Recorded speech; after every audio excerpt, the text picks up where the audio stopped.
Ready to kick off a new sermon series. Just want to reiterate one more time your card. If you could jot down something that you wish for. If it's money, if money were no obstacle, if you had all the time in the world, if you had no other commitments to stop you, no more responsibilities, what is your dream?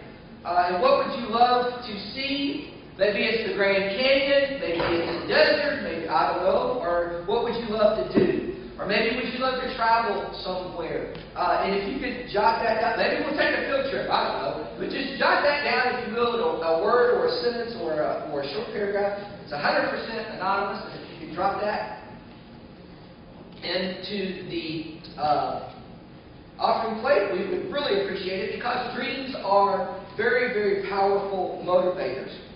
And we want to know, what is your dream? This week has been a crazy week, but this week I went finally to the eye doctor after a while. And the eye doctor said, I want to try something new on you.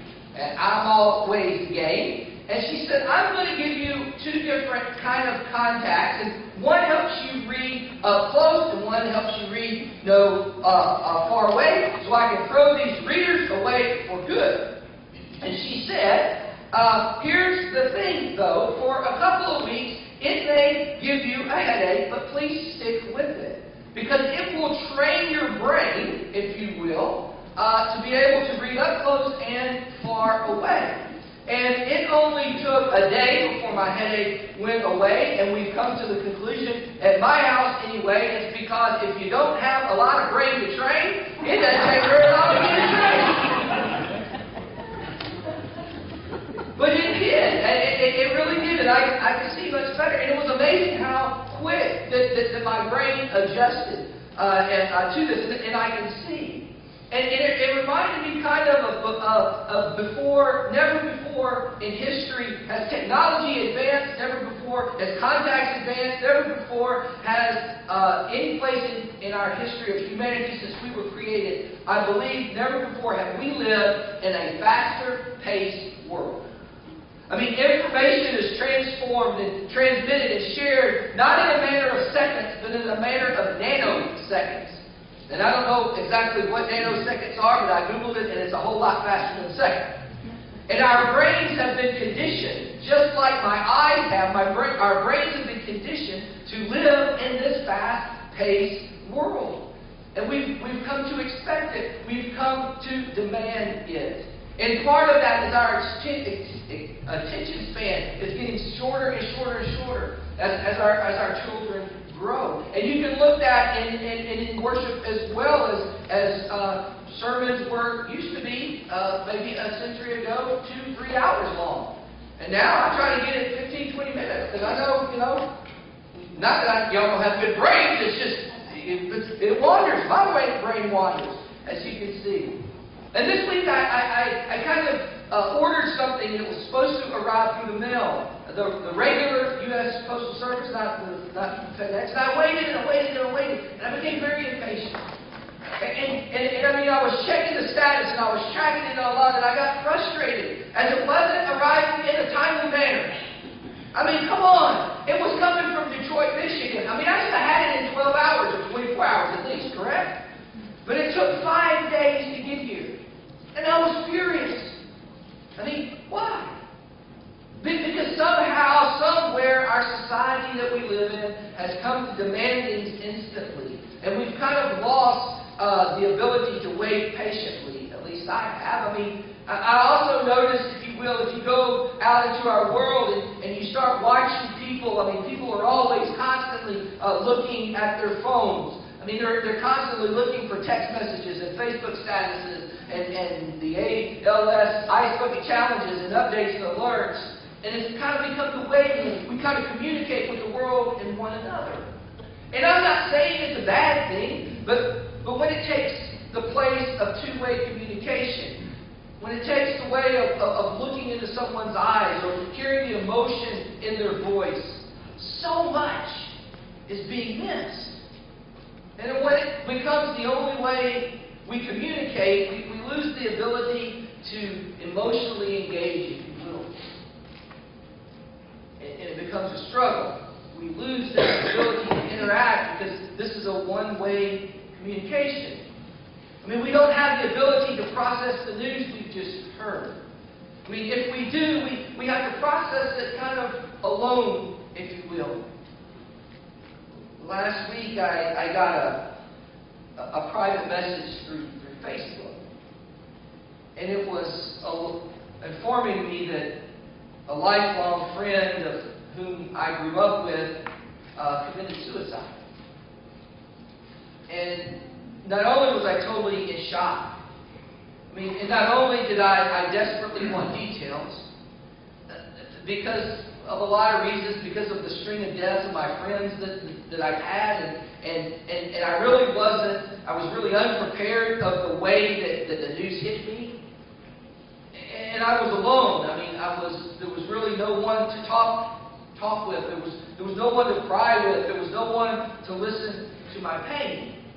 And the person that contacted me, she meant very well. I mean, she assumed that I already knew. And her question was more of a pastoral concern and kind of wanted pastoral counseling kind of through that email. But see, I much rather had a phone call. I mean, I much rather, again, have that two-way communication. And again, sometimes fast communications can be a lifesaver if it's a tornado or whatever. But sometimes it's best to just slow down a minute. Just sort of slow down and hang on. And today, as we begin the sermon series, Be Still, we begin with the 46th Psalm. And it's important to know why this psalm was written. But the facts remain that the Old Testament scholars actually do not agree on why this was written. Some say it's a psalm of celebration to celebrate some of the military wins of King David after this brutal war that took place. Some say it's an eschatological hymn. Eschatological is just a big fancy word I'm using to impress you, but it means in a hymn that talks about the end of time. And some scholars believe that this is a song. Some other scholars believe that this psalm is written for the New Year festival because of its prophetic style. And it fits in a kind of category of resetting your new year, or resetting the course of your life, if you will, for the new year. Sort of a New Year's resolution kind of thing, I guess. Kind of, I hope things are going to be different, kind of song. And you might have heard it in a funeral, though, as it's used now to bring comfort and hope and reassurance in a time of pain. But regardless of why it was written, our challenge this morning and for the next few weeks is to be still. To be still and listen for what God has to say. Because if we are still, if we are quiet, if we are able to shut off that little voice inside your head that is telling you of 100 things you need to do once you can get out of here, if you can do that, I am confident that God of the universe, the God who created us, the God who loves us unconditionally, has a specific message for you. So if you will, join me in the 46th Psalm. God is our refuge and strength in the very present help in trouble. Therefore we will not fear, though the earth give away and the mountains fall into the heart of the sea. Though its waters roar and foam and the mountains quake with their surging. There is a river. There is a river whose streams make glad the city of God, the holy place where the Most High dwells. God is within her. She will not fall. God will help her at break of day. Nations are in uproar, kingdoms fall. He lifts his voice and the earth melts. The Lord Almighty is with us. The God of Jacob is our fortress. Come and see what the Lord has done. The desolations he has brought on the earth. He makes war cease to the ends of the earth. He breaks the bow and shatters the spear. He burns their shields with fire. He says, be still, and know that I am God. And I will be exalted among the nations, and I will be exalted in the earth. The Lord Almighty is with us. The God of Jacob is our fortress. And M.Div.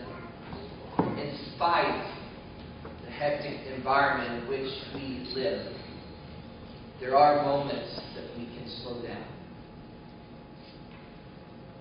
There are moments that you can replay in your head over and over and over again. You know those moments I'm talking about? I mean, they happened in real time, but you're just hyper aware and soaked up every inch of stimulus that placed in a special spot in your brain, and you can remember every minute detail. I can remember the first time I laid eyes in a public forum on Kelly, and it really was just like a White Snake video. Her hair was flying, and the band was rocking, and, she wasn't on top of the carpet. I can remember everything about it. I can remember every minute detail when the doctor handed me Abby to hold for the first time. I can remember the temperature in the room and the sounds, and I can remember how hard and how loud I screamed when Will was born, and I only counted to 11. You will get that when you drive home, maybe. And how in the background there was a documentary on Def Leppard playing on the TV. And the doctor turned around and said, "Hey, I saw them last time I was in Memphis, and I'm holding my son." And Kelly says, "I don't find that comforting." But I did. And maybe you can recall the smallest detail of the last visit with the loved one that you had before they died. I can't. And maybe it was the moment that life just stopped. And maybe it was when you held your child for the first hand. Or maybe it was when you held the hand of someone that passed from this life in the next. And maybe it was the first time you said, "I love you" to someone, or received a marriage proposal. Those are the moments in our life that just kind of stand still. Those are the times when we are still. The psalm repeats itself and over. It says, "The Lord Almighty is with us, is our refuge." That it reminds us that God is with us, that God is where we can hide our faces. God is where those places that we feel secure. It's God is the place where we can go to get out of this crazy, fast-paced, troubled world in which we live.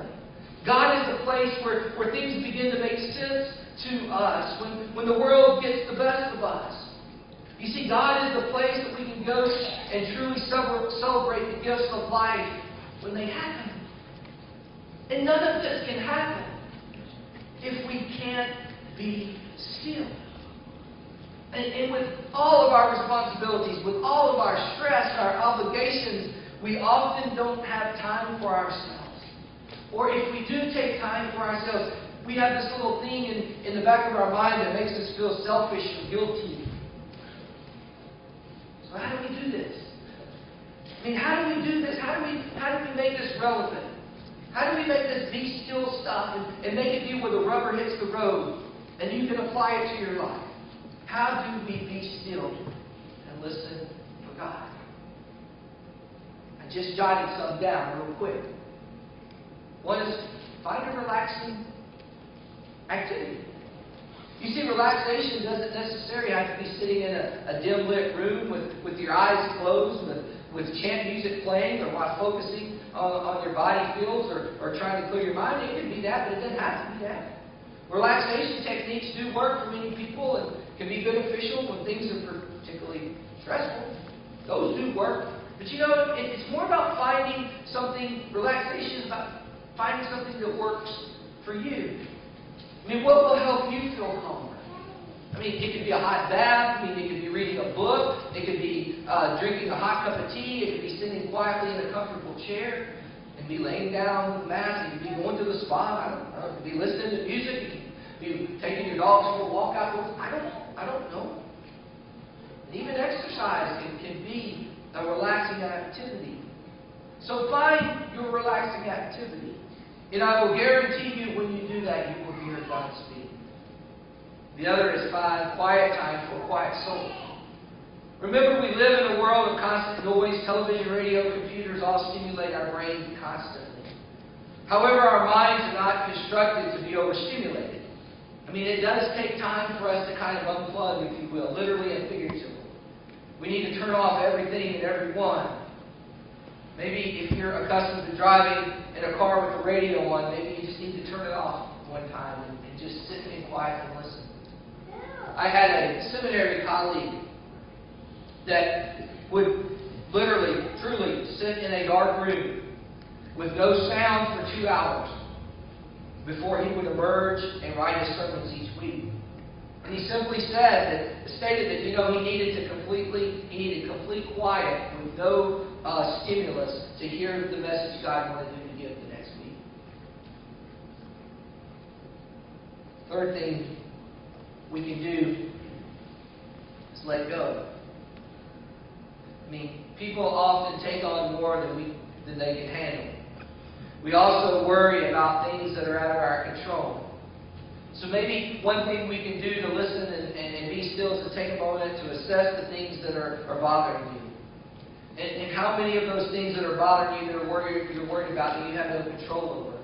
And how many of those things you need to do something about. And how many of those things are just simply out of your control. When thinking of something beyond our control, maybe we just need to take time and acknowledge that worrying about it is a thought. You don't need to add to it.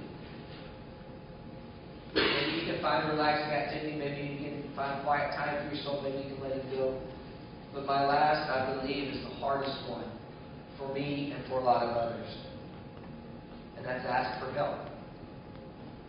One of the hardest things some of the hard things for some of us is to just ask for help. You see, we begin to think that overbearing amount of stress in the ways in a fast-paced life is just normal. And we continue throughout our lives suffering in silence, and there are times when we simply need help and need to feel the freedom to ask. The people around us who love us would much rather attend to our needs than have us suffer in silence. So ask for help. Don't feel guilty about it. Because having a lighter load to listen for God will strengthen you in all areas of your life. It just will. So however you choose, be still. And know that there is a God who is speaking to you. In the quietness of your life, take a moment. Slow things down. Listen. You will hear me. And maybe it's in the laughter of your child or your grandchild. Maybe it's when you hold the one you love unconditionally in your arms. Maybe you will hear God in the thunder and lightning of a storm that's coming. But in the business and the busyness of your life, please don't be too busy to miss God's message that He is with us.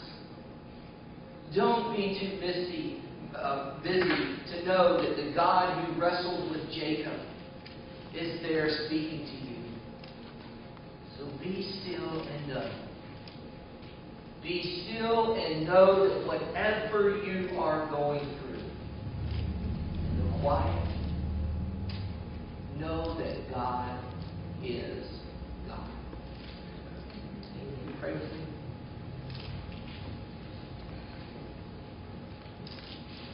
Gracious